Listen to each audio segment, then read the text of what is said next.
Ibadan on the 15th and 16th of November 2025 for the National Convention, which is elective for our party, the greatest party in Africa, and the only democratic party, so to say, in this country today. So this is an update about what we're doing, and then we can have an interactive engagement, and then we can hear you speak to us too, so you can hear more about what we're doing as a party and the state of our nation. You will recall that on the 2nd of September, we inaugurated the National Convention Organizing Committee, and the next day they went into action with the first inaugural meeting. Then I can tell you, I can report here that all our party organs, the statutory organs of the party, stakeholders, the chapters, and all critical stakeholders, we're all working together towards a seamless and a successful national convention, which is already, as you are very much aware, scheduled for Ibadan on the 15th and 16th of November 2025. At the inaugural meeting of the National Convention Organizing Committee, it was decided, and there was that there were several committees, subcommittees as it were, to help in the planning, and we have about 11 subcommittees ranging from transportation to venue to electoral to logistics to security and so many other, to media and publicity, and all of those that will enable us to have a very successful national convention. That is being populated right now, and we expect that in the next couple of days that will be published. And of course, we will need your partnership as always to help to take that to the Nigerian people about what we're doing in that regard. You recall that in accordance with the INEC decision, wherein zoning of national offices has been approved by the party, and the further directive of that, of the NEC, was that the north and the southern zone should go ahead and microzone. That again is ongoing. The zonal meetings have been held, and of course they will come back to the party and they will take a decision on that. And then that process too is ongoing. In line with our timetable, which of course was approved by NEC, the sale of forms for national offices is ongoing in line with our timetable and schedule of activities for our party towards the convention, and that's ongoing as well. Now,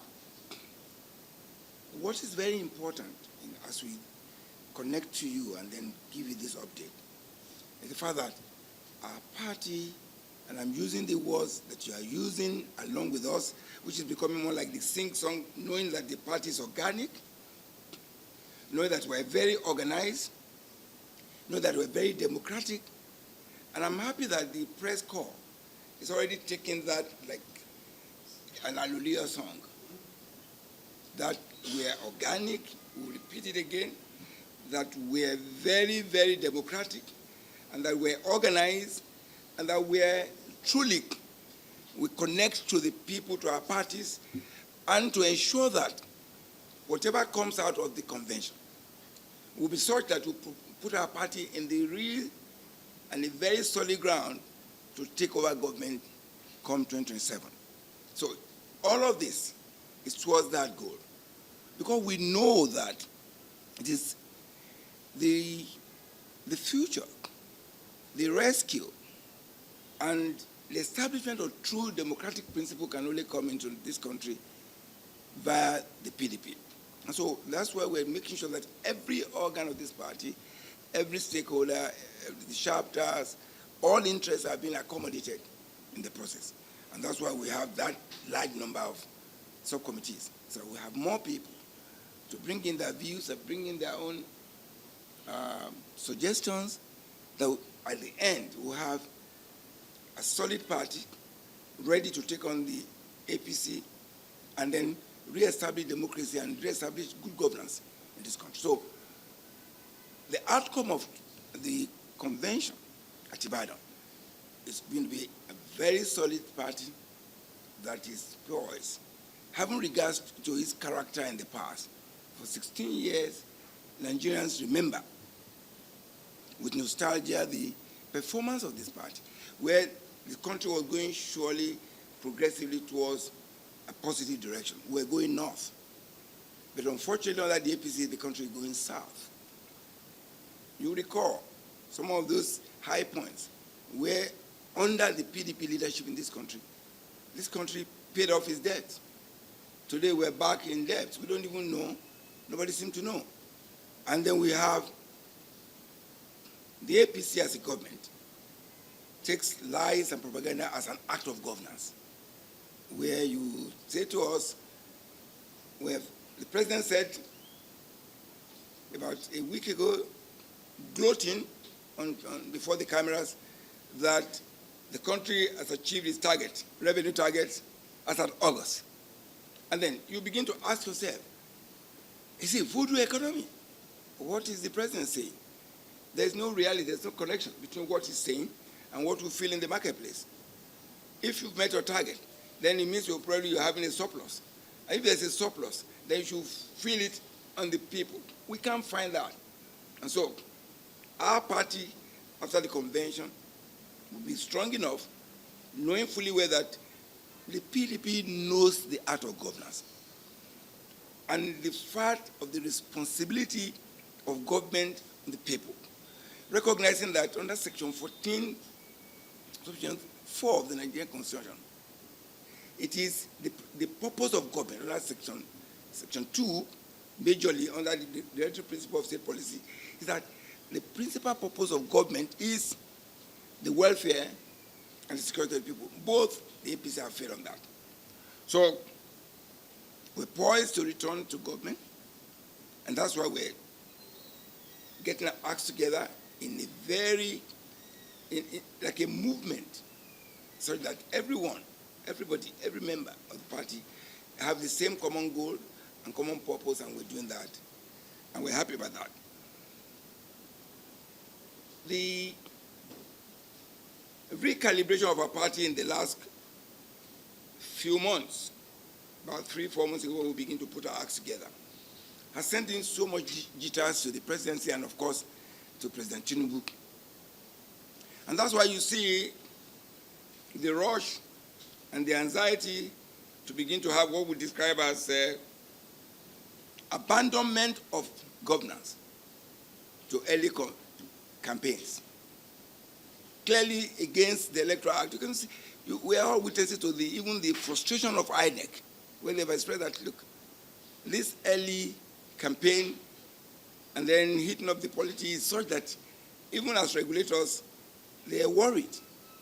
But when you have a government that is bent on that, and the reason for these behaviors is because the APC, President Tinubu, they jittery about the way that the calibration of this party and the fact that the PDP that is well known to Nigerians back on the saddle, doing what it knows how to do best, which is reconciliation, getting people together, working together.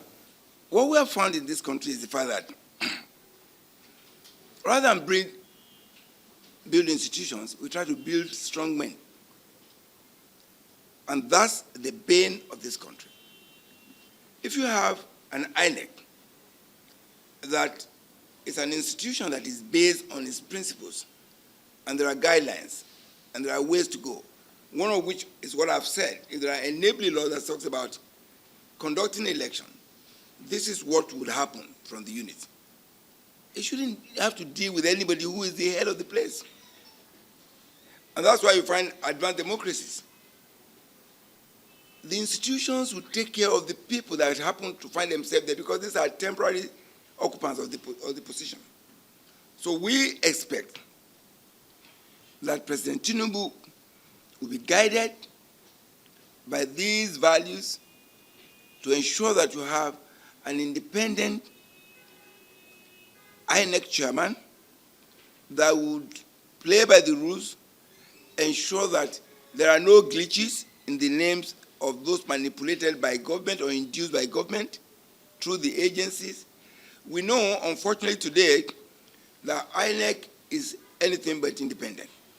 But if we as a people, as parties and stakeholders, the media, speak to the fact that if you want this democracy to survive, one body that is critical to that process will be INEC. And so this is a conversation that will continue, and we will be engaged very actively in having what I call due diligence carried out on whoever is appointed.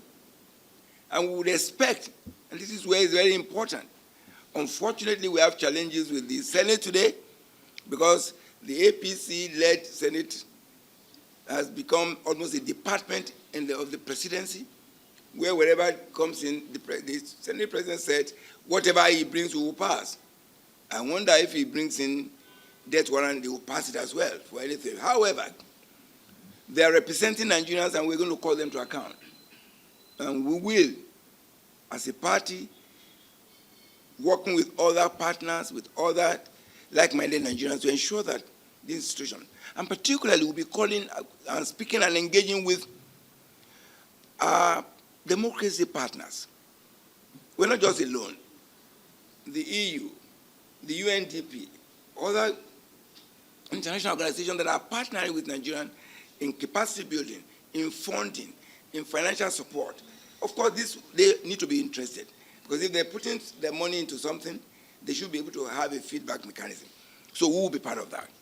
On Rivers, our position from day one was very clear. It was an illegal action. It was almost like how do they call it, for lack of words, and to make it very decent so that we don't even debase our nation. It was like a coup against the Rivers people. They voted for a governor, and you created the situation to harass the governor because of our system.